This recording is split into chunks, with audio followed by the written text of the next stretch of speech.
Oldun 50 mi köy pul topshirib setib olib bo'ldigan, tishashini so'g'at qildigan, siz ko'makchi bo'lgan narsalarning hammasi to'liq qilib qoladigan, so'mkingizni ko'tarib kirib bo'ldigan uydan birine keldim ha. Mana eshikdan kirgandan keyin qaraydigan bo'lsangiz, bizning oshxonamiz, oshxonadagi tabiiy gaz, bütün aslarlar hammasi yurishlashtirilik. Hozirmi uyda adam bana aytib pakiz holatda. Mana bu siz ko'rayotganingiz bo'lsa, bu uyninki tozliq uyi. Tozliq uyining chiniqishlari, ishlatilgan materiallarimiz nihoyat yaxshi holatda.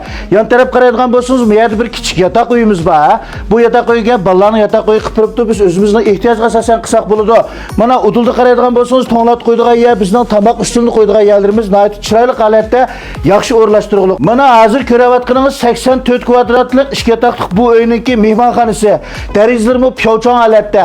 Gultashtaklarni qo'ysak bo'ladi. Mana yon tarafda cho'ng yotoq uy. Yotoq uy bilan mehmonxonaninki derizi bir tarafga qaraganlik uchun keyin tushishimi nihoyat yaxshi holatda. Sizlar ko'rgan bu ikki yotoqlik 84 kvadratlik uyning kirish rasmiyatlari to'liq. Gongjijin deykan, Shanghai deykan qatorli qarzlarni normal bijirib, setib olaydigan uy.